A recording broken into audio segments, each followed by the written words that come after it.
এই ব্যাপারে কোনো সন্দেহ নেই যে বর্তমান সময়ে ই কমার্স নিয়ে একটা আস্থার সংকট তৈরি হয়েছে, তবে তারপরও বাস্তবতার যে অর্থাৎ এই সময়ের যে বাস্তবতা, সেই বাস্তবতা ই কমার্স কিন্তু আপনার সবচাইতে কাছের বন্ধু হতে পারে। ইনফ্যাক্ট আমিও ব্যক্তিগতভাবে আসলে অনলাইনে পশু কেনার যে হাটগুলো রয়েছে সেখানে ঢু মারছিলাম, সেখানে দেখার চেষ্টা করছিলাম যে কি অবস্থা, কারণ আমরা প্রত্যেকেই জানি একটা সংকটময় পরিস্থিতির মধ্য দিয়ে আমরা যাচ্ছি এবং এই সময়টাতে আমরা যত বেশি নিজেদেরকে নিরাপদ রাখতে পারবো, আমাদের আশেপাশের মানুষ নিরাপদ থাকবে, আমাদের আশেপাশের পরিবেশটা নিরাপদ থাকবে।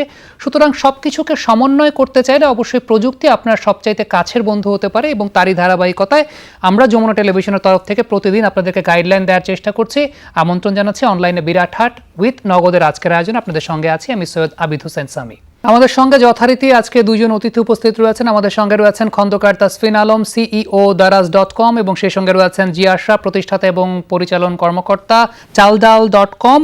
আমি প্রথমে খন্দকার তাসফিন আলম আপনাকে দিয়েই শুরু করতে যাচ্ছি। নিত্য প্রয়োজনীয় পণ্যের পাশাপাশি এবার অনলাইনে আপনারা পশু বিক্রি করছেন। এই বিষয়টা এখন অনেকাংশে বর্তমানের বাস্তবতা আমাদের জন্য নেসেসিটিতেই পরিণত হয়েছে। সবকিছু মিলিয়ে এবার আপনাদের এক্সপেরিয়েন্স কেমন? কোন স্ট্যাটিস্টিক্যাল ডাটা যদি শেয়ার করতে চান আমাদের সঙ্গে সেটাও করতে পারেন। জি, ধন্যবাদ। আসলে ই কমার্স ইন্ডাস্ট্রির বয়স খুব বেশি না বাংলাদেশে। গত ৩-৪ বছর যাবতই কিন্তু আমরা চেষ্টা করে যাচ্ছিলাম একটি বা দুটি প্ল্যাটফর্মের মাধ্যমে বাংলাদেশের মানুষকে নতুন লাইফস্টাইলের সাথে হ্যাবিচুয়েট করানো। এরই ধারাবাহিকতায় আসলে আমাদের প্রত্যেকটা প্ল্যাটফর্মেই একটা চাহিদা থাকে যে আমরা আসলে একটা কাস্টমারের 100% নিডকেই ফুলফিল করতে চাই। সেটা যেমন আপনার চাল ডালের নিত্য প্রয়োজনীয় দ্রব্যাদি থেকে আপনার মোবাইল ফোন বা অন্যান্য প্রয়োজনীয় জিনিসগুলো যেমন কাভার করতে চাই, সেম ভাবে এই ধারাবাহিকতায় কিন্তু আমরা আসলে পশু বিক্রির যে অনলাইন প্ল্যাটফর্ম সেটির সার্ভিস প্রোভাইড করে আসছি। যদিও প্যান্ডামিক্স এর কারণে আসলে এই নতুন যে মানে অনেকের কাছে নতুন মনে হচ্ছে যে কোরবানির পশু অনলাইনে বেচা কেনাটা আবার কিভাবে সম্ভব। বাট মজার ব্যাপার হচ্ছে আমরা কিন্তু 2018 সাল থেকে দারাজ বাংলাদেশের মাধ্যমে প্রথম কোরবানির পশুর অনলাইন বেচা কেনার প্রয়াসই শুরু করি। অবশ্যই সংখ্যাটি হয়তো বা ওভারঅল যে পশু কোরবানি হয় বাংলাদেশে তার তুলনায় খুব সামান্যই ছিল, বাট আমরা কিন্তু এই পদযাত্রাটি 2018 শুরু করেছিলাম। এরই ধারাবাহিকতায় 2019 এবং 20-এ একটা বড় আমরা ডিফারেন্স দেখেছি মানুষের বাইং প্যাটার্নে, এবং অবশ্যই 2021-এ এসে বলবো যে এটি অলমোস্ট একটা ম্যাচিউরড লেভেলে পৌঁছে গেছে। সো অনলাইনে পশু কেনাকাটা যে সম্ভব এবং এটা যে একটি কনভিনিয়েন্ট মিডিয়া, এটা কিন্তু মানুষের কাছে এখন একটি একসেপ্টেবল নর্মস হিসাবে পরিগণিত হয়েছে। এর সাথে সবচেয়ে যে ইম্পর্টেন্ট আসলে আমরা কেনই অনলাইনের দিকে ঝুঁকছি, এটার প্রধান কারণই কিন্তু আসলে সোশ্যাল ডিস্টেন্সিং মেনটেন করে আমাদের যে কিনা চরিত হাট বাজারে যে কেনাকাটার করার যে চ্যালেঞ্জটা বা আমাদের যে হেলথ হ্যাজার্ডটা, সেটাকে যেমন আমাদেরকে হেল্প করছে, অ্যাট দ্য সেম টাইম আপনার কনভিনিয়েন্স দিচ্ছে। আপনাকে আসলে আপনি সর্বোচ্চ একটা বা দুটো হাটেই যেতে পারবেন, আপনার পক্ষে কিন্তু ঢাকা শহরেও প্রত্যেকটি হাটে যে কেনা বেচা করা সম্ভব না।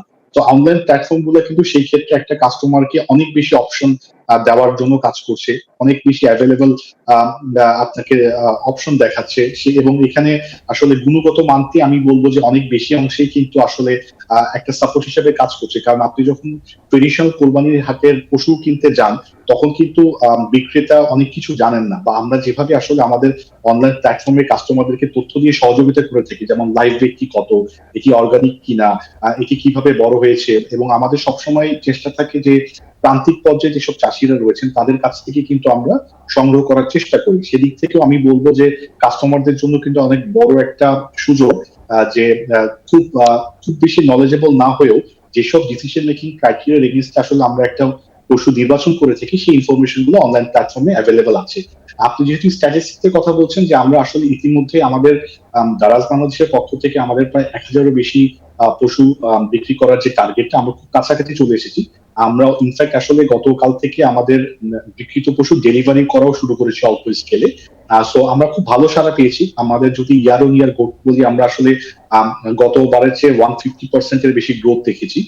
শুধুমাত্র যে আমরা আমাদের প্ল্যাটফর্ম দিয়ে সেল করেছি তা না, আমাদের ইক্যাবের থেকে যে বাংলাদেশের যে ডিজিটাল হাট, সেটারও আমরা স্পন্সর এবং সেখানেও আমরা পার্টিসিপেট করেছি।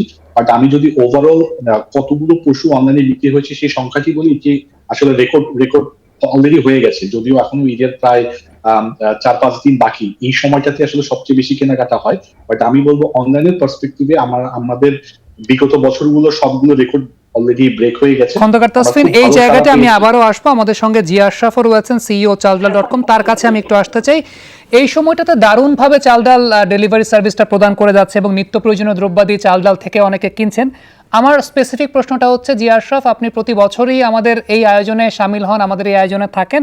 এই বছর যমুনা টেলিভিশনের দর্শকদের জন্য চালডালের তরফ থেকে বিশেষ কোনো অফার আছে কিনা? আচ্ছা, থ্যাংক ইউ ভেরি মাচ। আমাদের তো অ্যাকচুয়ালি অফার মানে right now we are working as an emergency sector, and আমরা সবসময় চেষ্টা করে যাচ্ছি যে কিভাবে আমরা আমাদের পুরো সার্ভিসটাকে স্মুথ রাখবো, plus at the same time ক্যাপাসিটিটা ঠিক মতো রাখবো, যাতে প্যান্ডেমিকের টাইমে সবাই যেন সুন্দরভাবে বাজার করতে পারে without any hassle and also preventing contamination. তো রাইট নাও আমরা যেহেতু ঈদ আসতেছে সামনে, তো আমরা একটা স্পেশাল ক্যাটাগরি খুলেছি কোরবানি ঈদের জন্য, যেখানে গেলে যেই নিত্য প্রয়োজনীয় ঈদের সময় স্পেশালি যেই জিনিসগুলো বেশি লাগে সেই জিনিসগুলো পাওয়া যাবে। At the same time we have also made a option যে আপনি সার্চ বারে যে যদি ফ্রি লেখেন, FREE, তাহলে আপনি যেই প্রোডাক্টগুলোর সাথে একটা প্রোডাক্ট কিনলে একটা প্রোডাক্ট ফ্রি আছে বা স্পেশাল কোনো অফার আছে, সেই প্রোডাক্টগুলা দেখতে পারবেন। And on top of everything, আমরা 5টা ব্যাংকের সাথে এই মুহূর্তে পার্টনার করেছি, ব্র্যাক ব্যাংক, প্রাইম ব্যাংক, তারপরে আপনার সিটি ব্যাংক, HSBC অ্যান্ড লঙ্কা বাংলা, যে যাদের ক্রেডিট কার্ড, অনেকের ডেবিট কার্ড দিলেও আপনার 10% থেকে 15% পর্যন্ত ডিসকাউন্ট অ্যান্ড ক্যাশব্যাক আপনারা অ্যাভেল করতে পারবেন। জিয়া আশরাফ, আমরা এই বিষয় নিয়ে আবারও ফিরবো। ছোট্ট একটা বিরতির সময় হয়ে গেছে ঠিক এই মুহূর্তে। আমাদের দর্শক, আপনারা আমাদের আয়োজনটা দেখছেন অনলাইনে বিরাটহাট উইথ নগদের আজকের আয়োজন। একটা ছোট্ট বিরতি নিচ্ছি।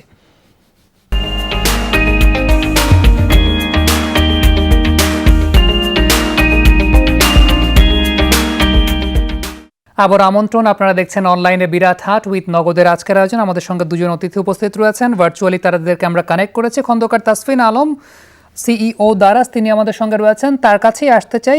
খন্দকার তাসফিন আলম, একটা বিষয়, সেটা হচ্ছে ব্র্যান্ডিং পলিসির জায়গাটাতে একটু জিজ্ঞেস করতে চাই। বিশেষ করে ই কমার্স ভিত্তিক সাইটগুলোর উপরে আমরা যারা তরুণ প্রজন্ম আছি বা আমাদের ইমিডিয়েট আগের জেনারেশন, তাদের একটা আস্থার জায়গা আছে। কিন্তু তারও আগের জেনারেশন, আমি সাপোজ একটা এক্সাম্পল যদি দেই, গতকাল একজন মুরব্বী আমাকে বলছিলেন, আমাকে যদি অনলাইনে বড় গরু দেখিয়ে ছোট গরু ধরায় দেয় তখন আমি কি করব। এই ধরনের বেশ কিছু আস্থার সংকটটা একটু মুরব্বী জেনারেশনের আছে। সেক্ষেত্রে আসলে অদূর ভবিষ্যতে ব্র্যান্ডিং পলিসিগুলো কেমন হওয়া উচিত? জি, আপনি খুব ভালো একটা প্রশ্ন করেছেন। আসলে ই কমার্স, যেটা একটু আগে বলছিলাম, it's a new concept, it's a new lifestyle. তো এদিক থেকে যেমন আমরা আসলে যখন একটা প্ল্যাটফর্ম, আমাদের কাজটা কিন্তু থাকে being a market leader, two educate the market and to create the market. আমাদের প্রধান চ্যালেঞ্জটাই থাকে কিন্তু আসলে মানে ইকোসিস্টেমটাকে রেডি করা। এই ইকোসিস্টেমের সবচেয়ে বড় অংশ হচ্ছে সেলার। সেলারদেরকে আগে প্রস্তুত করতে হয় যে আপনি আসলে কিভাবে একটা ই কমার্স প্ল্যাটফর্মে সেল করবেন, কি কি প্যারামিটার থাকবে, আপনার কি কি এডুকেশন লাগবে। এট দ্য সেম টাইম আমাদেরকে কিন্তু কাস্টমার ক্রিয়েট করতে হয়। যে কাস্টমার গুলা ধরেন 1 থেকে 2 বছর আগেও শপিং সেন্টারে যে শপিং করতেন, তাদেরকে যে আমাদের প্ল্যাটফর্মে আনার যে জার্নিটা, এটা কিন্তু খুব লম্বা এবং খুব ট্রাভেলসাম একটা জার্নি। এটার কিছু কুইক উইন থাকে, ডিসকাউন্ট, যেটা নিয়ে আসলে অনেক আলোচনা হচ্ছে। ডিসকাউন্ট ডিসকাউন্ট কিন্তু আসলে ওয়ান টাইম গেম। আপনি একটা ডিসকাউন্ট দিয়ে কাস্টমারকে প্রথমবারের মতো আপনার প্ল্যাটফর্মে আনতেই পারেন। এইটা আসলে ট্রেডিশনালি প্রত্যেকটি ই কমার্সই তাদের লাইফ সাইকেলের কোনো না কোনো সময় করেছে। বাট এটা কখনোই সাস্টেনেবল না যদি না আপনার বেসিক প্যারামিটার গুলো ঠিক থাকে। তো এদিক থেকে আমাদের সবসময় চয়েস থাকে একটা কাস্টমার কিভাবে ই কমার্স প্ল্যাটফর্ম থেকে পারচেজ করবেন। যেমন এখানে আপনি একটু আগে যে অ্যানালিসিসটা, মানে একটা এক্সাম্পল দিলেন যে আমাকে যদি বড় দেখিয়ে ছোট দেওয়া হয়, তার মানে হচ্ছে অবশ্যই আপনাকে অ্যাজ এ কাস্টমার অর্ডার করার আগে জানতে হবে যে আপনি কি অর্ডার করছেন। তো এটার জন্য যেহেতু আপনার লুক এন্ড ফিলটি নেই, আপনি আসলে দোকানে যেভাবে একটা জিনিস চোখের সামনে দেখে হাত দিয়ে টাচ করে একটা কোয়ালিটি জাজ করার ব্যাপার থাকে, সেই জিনিসটা কিন্তু ইলেকট্রনিক্স ফরম্যাটে আপনি আর পাচ্ছেন না। তার মানে আপনাকে আসলে ডেসক্রিপশনের দিকে অনেক বেশি মনোযোগী হতে হবে। যখনই আপনি কোনো কিছু কিনছেন, সেখানে অবশ্যই প্রোডাক্টের সাইজ বলে দেওয়া হবে। আমি খুব সোজা একটা এক্সাম্পল, যে আপনি টি শার্ট কিনছেন, এখন টি শার্টে আপনাকে অবশ্যই আগে জানতে হবে যে আপনি কোন সাইজের টি শার্ট কি কিনবেন। এটা কি এক্সেল হবে, মিডিয়াম হবে নাকি স্মল হবে। ধরে নিলাম যে আপনার সাইজ মিডিয়াম। মিডিয়াম অনেক সময় আবার এই ইনফরমেশনটা এনাফ না, কারণ আপনাকে এটা ইউরোপিয়ান স্টাইলের মিডিয়াম নাকি হচ্ছে আপনার এশিয়ান স্ট্যান্ডার্ডে। তো এই যে ইনফরমেশন এগুলা কিন্তু আমাদের দায়িত্ব হচ্ছে প্ল্যাটফর্মের পক্ষ থেকে কাস্টমারের জন্য অ্যাভেলেবল করে দেওয়া, যে কাস্টমারের কাছে আমি ক্লিয়ারলি বলে দিব যে এটি একটি মিডিয়াম কোয়ালিটি ইউরোপিয়ান স্ট্যান্ডার্ডের শার্ট বা টি শার্ট, এটি সাইজ হচ্ছে চেস্ট হাইট এত, হাইট এত, এবং কাস্টমারের দায়িত্ব হচ্ছে এটি পরে দেন অর্ডার করা।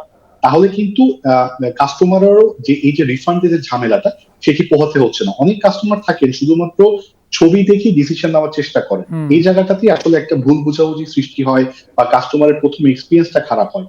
যারা আসলে অনেকদিন ধরে কেনাকাটা করছেন তারা কিন্তু বাই দিস টাইম জানেন যে একটা ডিসিশন নেওয়ার জন্য, একটা অনলাইনে একটা জিনিস পারচেজ করার জন্য তাকে কি কি ধরনের ইনফরমেশন গুলো কালেক্ট করতে হবে, রিভিউ দেখতে হবে, সেলারের ক্রেডিবিলিটি দেখতে হবে, সেলারটি অথেন্টিক কিনা, এবং এর আগে যেসব কাস্টমার এই সেলারের কাছ থেকে প্রোডাক্টটি কিনেছিলেন তাদের এক্সপিরিয়েন্সটি কেমন ছিল।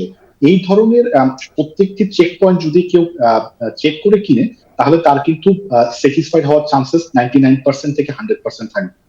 খন্দকার তাসফিন আলম, আপনি খুব গুরুত্বপূর্ণ একটা তথ্য দিয়েছেন যে অনেক সময় দেখা যায় যারা ভোক্তা রয়েছে তারাও অনেক সময় অনেক ডেসক্রিপশন না বুঝেই তারা হয়তো বা অর্ডার দিয়ে ফেলছে। আমি এক্ষেত্রে একটু জিয়া আশরাফ আপনার কাছে আসতে চাই, আমরা যারা ভোক্তা আছি আমরা অনেক সময় খুব সেলফিশ হয়ে যাই, আমরা শুধুমাত্র আমাদের নিজেদের নিরাপত্তার কথাটাই চিন্তা করি, কিন্তু যারা আপনাদের সার্ভিস প্রোভাইড করছে বা যারা এই ইমার্জেন্সি সার্ভিসের সময়গুলোতে বাইরে বেরোচ্ছে, আপনাদের যারা কর্মী আছে তাদের নিরাপত্তার জায়গাটা আপনার কিভাবে এনশিওর করছেন? আচ্ছা, আমরা কোভিড শুরু হওয়ার ইনফ্যাক্ট আগের থেকে, মানে যখন আমরা শুনছিলাম যে করোনা ভাইরাস বাংলাদেশে আসতে পারে তখন থেকেই কিন্তু আমরা আমাদের সব এমপ্লয়ীদের আমরা কিন্তু ট্রেনিং শুরু করে দিয়েছি। And at the same time কি কি করলে, মানে কোন প্রোটোকল গুলো ফলো করলে we can actually maintain proper discipline and proper hygiene, সেটা কিন্তু আমরা আগেও করতাম, কিন্তু এখন কিন্তু এটা আমরা লেভেলটা আরো অনেক বাড়িয়ে দিয়েছি। যেরকম everybody has to wire a mask, সবার হ্যান্ড স্যানিটাইজ করতে হবে।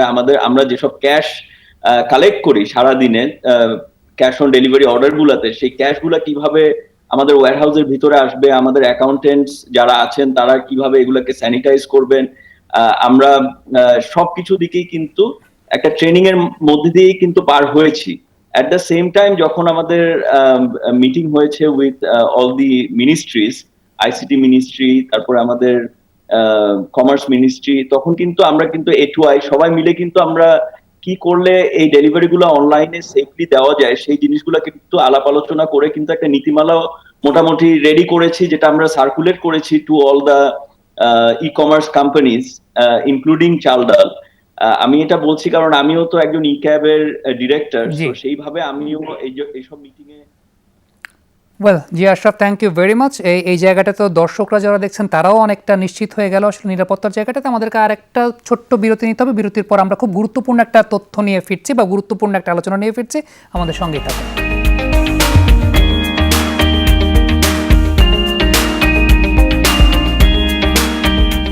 আবার আমন্ত্রণ, আমাদের সঙ্গে দুজন অতিথি উপস্থিত রয়েছেন। দুজনের কাছে আমার একেবারে শেষ প্রশ্ন। সাম্প্রতিক সময়ে একটি ই কমার্সকে কেন্দ্র করে ভোক্তাদের মধ্যে আস্থার সংকট তৈরি হয়েছে, এর প্রভাব সব ই কমার্সের উপর পড়ার একটা সম্ভাবনাও আছে বা আশঙ্কাও আছে। এই সময়টাতে দর্শকদেরকে কিভাবে আপনারা কনভিন্স করবেন? প্রথমে খন্দকার তাসফিন আলম, আপনার কাছ থেকে ছোট্ট করে। আসলে এটা একটু ডিফিকাল্ট টাইম ইন্ডাস্ট্রির জন্য, যেহেতু আসলে একটি বা দুটি প্ল্যাটফর্মের জন্য আসলে টোটাল ইন্ডাস্ট্রিকে আসলে এখন একটি প্রশ্নের সম্মুখীন হতে হচ্ছে। বাট আমি যদি বলি আসলে আমাদের যারা অলরেডি আমাদের ই কমার্স প্ল্যাটফর্ম ব্যবহার করেছেন গত 2 থেকে 3 বছর যাবত, তারা কিন্তু অলরেডি জানেন যে আসলে কোন প্ল্যাটফর্মের থেকে ওদের এক্সপেকটেশনটা কি। সেটা যেমন জিয়া ভাইদের চাল ডালের কথা বলি বা আমাদের দারাজ বাংলাদেশের কথা বলি, প্রত্যেকটি কাস্টমারের কিন্তু প্রত্যেকটি প্ল্যাটফর্ম সম্পর্কে একটি ধারণা আছে এবং প্রত্যেকটি প্ল্যাটফর্ম সম্পর্কে একটি এক্সপেকটেশনও আছে। তো সেদিক থেকে হিসাব করলে আসলে যারা অলরেডি ব্যবসাতে আছে তাদের মনে হয় খুব একটা চ্যালেঞ্জিং কিছু হওয়ার কথা না। বাট আসলে ই কমার্স একটা চলমান সেক্টর এবং এখানে প্রতিদিনই নতুন নতুন করে প্ল্যাটফর্ম যুক্ত হচ্ছে। হয়তোবা নতুন যারা আসবে তাদের জন্য একটু বেশি চ্যালেঞ্জিং হয়ে যাবে, যেহেতু প্রথম থেকে অনেকের মধ্যে একটা অবিশ্বাস বা একটু সন্দেহ কাজ করতে পারে। বাট এদিক থেকে আসার বিষয় হচ্ছে অলরেডি একটা পলিসি বা নির্দেশিকা হয়ে গেছে। এখন আসলে হয়তোবা শুরুর দিকে একটা গাইডলাইনের গ্যাপ ছিল, এই যে গ্যাপটা এখন নেই, সেদিক থেকে ল এনফোর্সমেন্ট বা যারা সংশ্লিষ্ট কর্তৃপক্ষ আছে তারা যদি এখন এই টোটাল সেক্টর থেকে একটি চেক এন্ড ব্যালেন্সের মধ্যে আনার চেষ্টা করে। ওকে খন্দকার তাসফিন আলম, আপনার কথাটা বুঝতে পেরেছি। আপনার জন্য নির্ধারিত সময়টা আসলে শেষ হয়ে গেছে। জি আশরাফ, একটু আপনার কাছ থেকে ছোট্ট করে জানতে চাইবো, আমাদের হাতে সময় আর 1 মিনিট। আমি তাড়াতাড়ি বলার চেষ্টা করছি যে এই মাসের জুলাইয়ের 4 তারিখে আমরা একটা কমার্স মিনিস্ট্রি থেকে এসওপি পেয়েছি যেটা সব ই কমার্স কোম্পানি এখন ফলো করছে, গ্যাজেট আকারে এসেছে এটা।